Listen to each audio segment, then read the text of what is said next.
कहानी एक गरीब घर के लड़के की है जो सऊदी अरब में काम करने के लिए जाता है। वह अपने मालिक के घर पर काम करता था और रात को वहीं सोता था। एक रात करीब 10-11 बजे उसकी मालकिन उसके पास आती है और उसके साथ जबरदस्ती शारीरिक संबंध बनाने लगती है।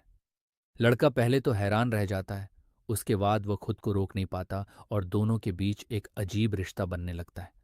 मालकिन बार बार उसे उकसाती है और कहती है कि जितना दम है उतना लगाओ। ये सुनकर लड़का पूरी ताकत से उस पर हावी हो जाता है। इसके बाद मालकिन इतनी थक जाती है कि वह सही से चल भी नहीं पाती। कुछ दिन बाद वह मालकिन को जब मन करता था उसके साथ ऐसा काम करती थी। एक दिन ऐसा करती है उसके साथ जो देखकर आपके आंख फटी की फटी रह जाएगी। तो दोस्तों, ये सच्ची और हैरान कर देने वाली घटना को बताने से पहले आपसे एक छोटी सी गुजारिश है। अगर आप हमारे चैनल पर नए हैं तो चैनल को सब्सक्राइब ज़रूर करें, और अगर आप पहले से जुड़े हुए हैं तो इस वीडियो को लाइक और कमेंट करना न भूलें। चलिए अब कहानी को समझते हैं। दोस्तों, ये घटना मेरठ की है, जो मेरठ में एक गरीब परिवार रहा करता था। परिवार के मुखिया का नाम जगदीश था और उसकी पत्नी का नाम उर्मिला था। इन दोनों की एक ही संतान थी जिसका नाम राघव था। दोस्तों, राघव जो होता है बेहद गरीब घर का लड़का था। उसके माता पिता के पास बिल्कुल भी जमीन नहीं थी। किसी तरीके से मेहनत मजदूरी करने के बाद वह अपने घर का गुजारा चला रहे थे। राघव के पिता जगदीश हर वक्त अपने बेटे राघव को पढ़ाने की कोशिश करते ताकि वह पढ़ लिख कर एक सरकारी नौकरी पा सके और अपने घर की स्थिति को संभाल सके, अपने जीवन को बेहतर बना सके। लेकिन राघव दिन रात मेहनत करने के बाद भी किसी सरकारी नौकरी उसे नहीं मिल पाती है। अब वह दिन रात परेशान रहने लगता है और वह एक होटल में 7,000 की नौकरी करने लगता है। वहां पर बेटर का काम करता है। तकरीबन 12 घंटे वह बेटर की नौकरी किया करता था। तब जाकर एक महीने में उसे 7,000 मिला करते थे। इस 7,000 से वह कुछ रुपए जोड़ जोड़ कर तकरीबन 40 से 50 हज इकट्ठे कर लेता है। अब वह अपने एक दोस्त के पास जाता है जिसका नाम सुशील होता है।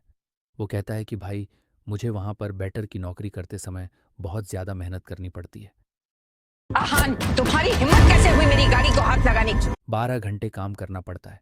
क्यों ना मुझे तुम कोई ऐसा उपाय बता दो जिससे कि मैं कोई धंधा डाल सकूं, कोई बिजनेस कर सकूं। मेरे पास से 40 से 50 हज़ार रुपया मैंने इकट्ठे कर लिए हैं। दोस्तों, सुशील जो होता है वो कहता है कि 40 हज़ार में तू भला कौन सा बिजनेस कर सकता है। अरे, यहाँ पर 50 लाख रुपया भी हो तो भी बिजनेस करना बहुत मुश्किल पड़ रहा है, और तू 40 हज़ार में बिजनेस करना चाहता है। दोस्तों, ये बात सुनकर राघव एकदम से निराश हो जाता है। कहता है कि भाई, अब तू ही बता। मेरे पिता की पूरी उम्र मजदूरी करते हुए निकल गई है। अगर मैं उनके लिए कुछ नहीं कर पाया तो फिर मेरा जीवन बिल्कुल ही बर्बाद चला जाएगा। मैं इतना ज्यादा गरीब हूं कि अगर मैं शादी कर लूं तो अपनी पत्नी को 2 समय का भोजन भी नहीं दे पाऊंगा। भला कौन लड़की मुझसे शादी करेगी दोस्तों। जब ये बातें राघव का दोस्त सुशील सुनता है तो वो भी थोड़ा सोचने पर मजबूर हो जाता है।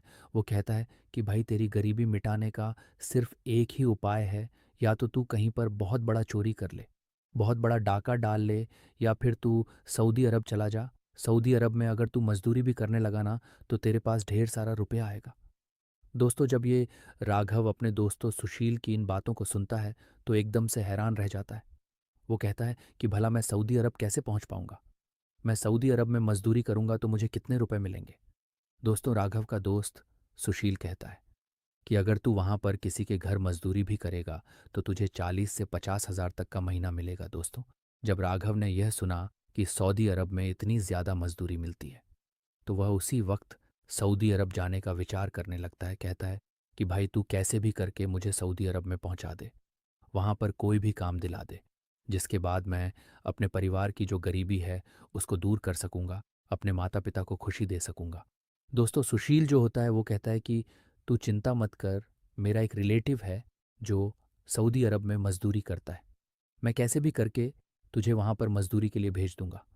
अब राघव जो होता है किसी तरीके से होटल में बेटर की जॉब एक महीने तक और करता है, और उधर उसका दोस्त सुशील बार बार अपने रिलेटिव से, अपने रिश्तेदारों से राघव को वहां पर मजदूरी दिलाने के लिए कोशिश कर रहा था। तकरीबन 1.5 से 2 महीने बाद ही वो समय भी आ जाता है